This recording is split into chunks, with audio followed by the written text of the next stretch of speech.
The Village in the Shadows, written by Tenac. September 3rd, 1692. Northridge Village stood as it always had, apart from most of the civilized world. It was a simple, self-contained community, consisting mostly of farmers and a simple village folk. On this late afternoon, bathed with the orange light of the setting sun, the village looked like a painting that Renaissance artists would dream of crafting. The sun glinted off the high cross of the Catholic Church and shone across the crowded streets. In a field, a farmer wipes the sweat off his brow, savoring a hard day's work before the true tales of the harvest would ravish him. Outside, women are taking their washes off the lines, humming a happy tune. The local smith would bang his hammer one final time before closing up shop. The laughter of the children could be heard through the streets, as the young always managed to save their joy well they could. For in this happy little village, one simple truth lay supreme. The folk of the village were blissfully unaware of the hardships of the New World. They did not know, nor care, whom sat upon the British throne. However, there is one thing every member of Northridge Village knew, and that was you never went out at night. For this village sat at the base of the Carpathian Mountains, and the shadow of those peaks held more than just the cold in their dark depths. While most of the world was evolving and growing to believe that true evil lied within a murderer's or thief's heart, the people of Northridge knew much greater and more ancient evils. There were more graves in the town born of this evil than disease or the passage of time, and many of those graves were empty. The evil that plagued this town did not leave bodies for the families to mourn, nor, if they did, would they want to. Yes, this village knew evil, and evil knew them very intimately. A group of small children ran past town square, giggling and tossing a doll around. The owner of the doll, little Gracie, pleaded with all the children to give her doll back, but the older children were reluctant to give up their fun. They tossed the doll just over the small girl's reach, delighting in her frustrated screams. Come on, you guys, this isn't funny. Gracie yelled. Really? Then maybe you should come over here because from where I'm standing, it's completely hilarious. Her older brother Matt replied. One of the older girls rolled her eyes at Matt. Come on, give her the doll. It's getting late. We need to get home. Matt heaved a sigh. Fine. Here you go, you little baby. Matt tossed a doll in the air towards his baby sister. However, a strange and powerful gust of wind pulled the doll like a kite, and it landed several feet away, just on the outer edge of town, past the graveyard. The wind stopped as quickly as it began, and with the sound of all laughter stopped. The children all stood frozen as the sun sank beneath the church steeple, casting an early evening shadow over the field. They stood in silence, with the only sound being their ragged breaths panting out of their gaping mouths. Go get it, Matt, please. Gracie pleaded. No way. I'm not going out there when the sun is going down. Matt said with almost equal panic to Gracie. The older girl walked over to Matt and grabbed his arm roughly. This is your fault. You took the joke too far and you were going to fix it. Now get out there and make it quick. We should have been out here this late. Matt gulped audibly, but nodded in agreement. Matt began to slowly move through the graveyard like a man walking towards his death. He began to feel like Jack, walking through the giant's lair. One wrong step could spell his doom. The sun started to cast long shadows from the tree branches. Don't step on the shadows, he thought to himself. If you do, they can use their powers to drag it to their lair. With his mind so encased in fear, he couldn't even remember if it was true or something that the children made up. The whole world was silent, and even the breath in his lungs didn't make noise, as if it was too afraid to wake to death. His eyes scanned the many tombstones that surrounded him. So many died so young for breaking the village's one rule that he himself was close to breaking right now. He glanced at the tombstone, and his blood ran cold as he could have sworn he saw his own name written upon it, and that the date was this one. He closed his eyes and silently mouthed, It's not real. It's not real. He opened his eyes and saw the name wasn't his own, and the date was from 2 years prior. He was closing in on the doll now. A few more feet and he could grab it. Then he would run as if the armies of hell were on his heels. For they very well could be if he didn't hurry. He took one final step and began slowly reaching for the doll. Just grab it and run. Grab it and never tease Gracie again. He bleeds to his shaken body. His fingertips touched the doll's hand, and as soon as he did, he felt the doll move in his grip. Terror ripped through Matt, and he turned and ran like the wind. Don't let it get me! He prayed as he ran. Finally, he made it back to his friends. I felt it move. The damn thing is alive. The older girls gave him a smack on the head. Of course it moved, you little chicken. Look out there. Matt turned and saw that the wind was once again blowing, only in the opposite way. The wind has moved the doll, and here he was screaming of devils. Please just run back and grab her. Gracie pleaded. Matt shook his head frantically. Not a chance, sister. Not tonight. I promise I will go back and get your doll tomorrow. If it's gone, I'll buy you a new one. Hell, I'll make you a new one personally. Right now we need to get indoors or those things will be the least of our worries. The older girl looked at Gracie. Listen, I hate to agree with him, but he's right. We've been out too long. The children ran off and only Gracie left to look out at the darkening graveyard road. Her little doll, Haiti, lay so close yet so far away. She stared at the doll as leaves swirled around its felt body. For the smallest of moments, the little girl almost thought she saw the doll sit up and start to wave at her. That was all she needed to turn tail and run for her home. All across the town, people were moved into a frenzy. The wind had turned stronger and far more ominous. Father Gregor locked up the church and stared into the forest at the base of the mountain. They were coming tonight. Of that much he was certain. The villagers have been careful as of late. The beasts would be growing hungry, and the hungrier they got, the darker and more clever they became. Though he could never go through with such a thing himself, he began to understand how his ancestors might have offered a sacrifice to please such a beast. The idea was abhorrent to say the least. However, the thought of a peaceful night's sleep was damn tempting. Damn tempting. The streets emptied as closed signs were flipped. Doors were locked, crucifixes were placed in almost every window.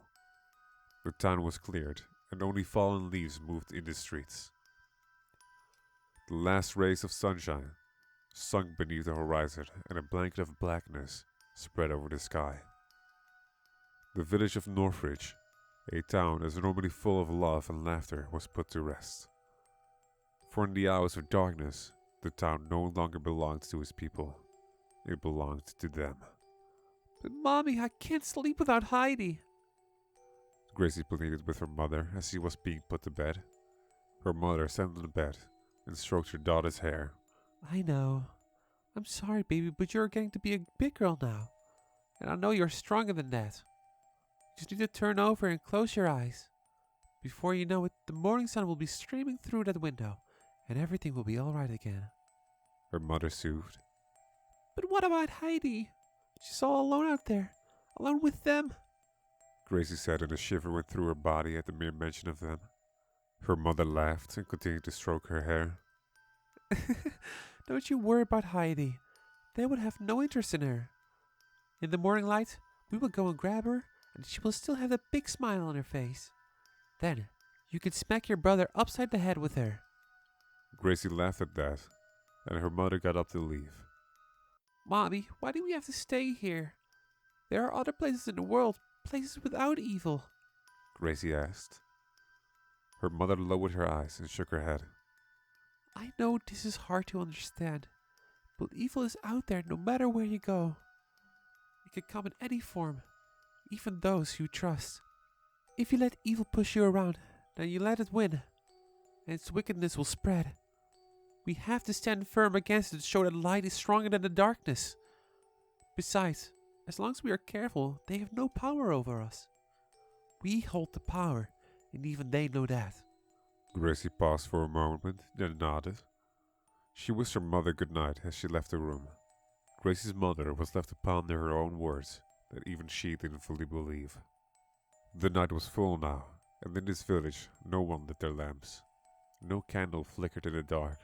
The only light was that of the waning silver moon that shone through Gracie's window, bathing her in its cold and distant glow. Gracie lay awake, thinking about the world of the night. From time to time, travelers would pass through the town and pick up supplies for their journey. They would tell tales of a world where men, women, and children could walk through the peaceful night. She marveled at the wonders of bonfires, lantern dances, and even midnight strolls. To her, the idea was as far-fetched as traveling through the stars, but they spoke with such conviction she couldn't help but dream. She let out a sigh, for even at 5 years old she knew that the world without the fear of night is a world where she could never see. She had turned over and could feel herself slipping into the world of dreams when the sound of scratching came from a window. The sound froze her blood and caused her to shake uncontrollably. You can't get in because I say so. If you ask, I'll say no. So since you are not welcome here, then please go, go, go. Gracie sang into the night. It was a song taught by her mother to help her get through the scary moments. However, the chant did little to no good for her now because the scratching continued to get louder. I said you can't come in, so please go! Gracie yelled through chattering teeth. Oh, please, Gracie. I'm so cold out here. A small but sweet voice from outside rang. Gracie's eyes widened, for she knew that voice. It was partially her own, but she knew the true owner was Heidi. It was the voice Heidi would use when they talked to each other at night. Gracie turned in the bed and faced the window. There, standing on the narrow ledge, was Heidi scratching at the glass. Heidi, you came back. Gracie said, with an excited tone. Yes, but why did you leave me out there? I was all alone and so scared. Why would you leave me like that? Heidi whined. It sounded like she had tears in her eyes. I'm so sorry. It was mean old Matt that did it. Gracie replied with scorn in her throat. Heidi issued a laugh that actually unnerved Grace slightly. Oh, I know. Trust me, you and I are going to get back at him. I have so many ideas on that. Gracie became afraid again. She had no doubt there was Heidi out there, but something had changed. Her perpetual smile that used to bring her joy now caused Gracie to break out into goosebumps. The doll's eyes, normally completely vacant, now had an intelligence and just a hint of malice twinkling in them. Oh, Gracie, I'm so cold out here. Would you please let me in? Heidi pleaded. Gracie froze again, for those were the words she could never obey at night for no matter what. You know I can't, Heidi. You know the rules as much as I do. The doll seemed to twitch for a moment that someone older and wiser would have known to be associated with rage. The doll righted itself, and if possible, its grin grew wider. That's okay. You don't have to let me in. Just open the window and pull me inside. Then we could be together, and you never have to sleep alone again. Gracie gulped but looked helpful. One quick grab and she could have her doll back, and they could go off to dreamland together. Heidi would stop the bad dreams. She always did. Gracie got out of bed and began to tiptoe to the window. That's it, Gracie. Prove to mean old Matt that you are braver than he is. Oh, how embarrassed he'll be in the morning. You could hold that over his head forever, just like he held me over yours. Gracie smiled. She could just see Matt's face filled with shock and shame. She couldn't wait to tell all of his friends, especially the girl down the street who even Gracie knew he fancied. Come on, open the window and you and I can play together all night. Gracie undid the window latch and could feel the cool breeze hitting her face. She had never felt a night breeze, and it felt wonderful in the stuffy room. Take my hand, Gracie, and we will be together forever. The doll's final words seemed to echo in Gracie's mind, and with no fear or hesitation, she reached out and grabbed Heidi's felt body. As she closed her hands around the doll, another hand closed around hers. The hand was completely gray and had long claws on the end. With surprising strength, the hand pulled Gracie right out the window. Gracie looked down and issued the loudest screams her lungs could produce. The creature belonging to the hand was the most horrible thing she had ever witnessed. She had heard stories from the other children about what they looked like. They would say horrible things to try and scare her, and yet none of it came close to the fiend that lay before her. The creature was a woman, or at least it used to be. Long, flowing back hair seemed to almost hover behind it like a living cape. Her skin, or what remained of it, was the darkest and yet dullest grey she had ever seen. Her skin was peeling away, and in several places revealing not only her bones, but also a manner of terrifying creatures crawling under the surface. Maggots, spiders, even centipedes seemed to make a home in her body. The woman's fingers were long but crooked, as if they'd been smashed with a hammer over and over again. Her mouth gaped open, and two large incisor fangs poked from her blackened gums. However, it was the eyes that frightened her the most.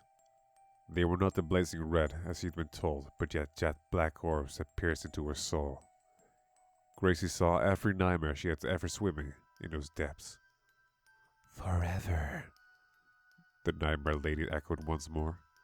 She stuffed Gracie under her arms and leapt into the night. Matt awoke at Gracie's scream. In an instant he knew that it was not the scream of some dreamed nightmare, but a very real one. He got out of bed and ran as soon as his feet touched the ground. He sprinted through the house, knocking things over but not caring one bit. He had to get to his sister. Nothing else mattered. He burst through a door and his eyes went straight to the open window.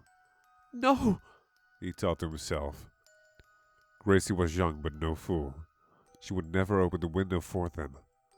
Why, Gracie, why? His thoughts were broken in by a horrifying cackle outside. His eyes narrowed in as he could see his sister being carried away by some creature. All at once, nothing else mattered. Not the village rules, not his own safety. Only his sister mattered now. Matt ran and leaped out the window and landed on the ground below. The fall from the second story shattered his left leg, and he knew it was broken, but it didn't matter. He hobbled through the streets, chasing after the sound of Gracie's screams. Help her! He shouted at the top of his lungs.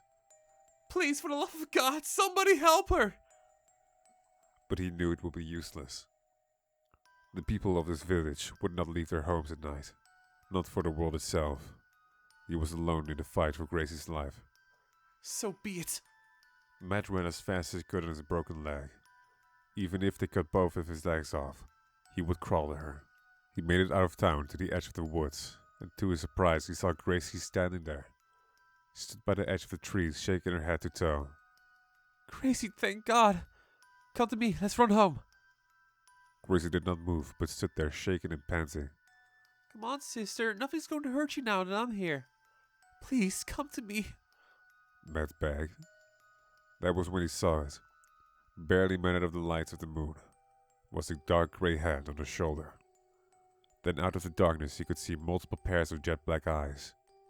They were eyes that shouldn't stand out in the dark, but nothing in nature was as black as these eyes staring at him. Matt let out a deep breath. Please let it go. I offer my life for hers. I'm much bigger and much more full of blood than she is. Matt begged. At the word blood, he could hear a loud puffing sound. The sound of a predator scenting prey. In that moment, he could almost make an outline of a grey face in the dark. Matt got to his knees and lowered his head. I offer my life in service to you. Feed on me, turn me, torment me for eternity just to let her go, please. With his head down, he couldn't see, but the sound of the creature's panting grew louder and louder. Then, there was an unnatural silence as if the universe itself held its breath. Then, out of that silence came a cold and inhuman male voice. No. The voice rang and Gracie was pulled into the forest. Gracie's screams rang through the night. Matt screamed back and got on his feet to run after her. A pair of strong arms wrapped around Matt's chest and held him back. No, boy, you must go out there. Matt knew that voice very well. It was the voice of Father Gregor. I know how you feel, child. Believe me, but there's nothing more you can do. Matt continued to struggle and grunt, but it was no use. Finally, the sound of his sister's screams faded into the night. That was the night that would shape Matt's life forever. That was the night his sister was taken by the vampires.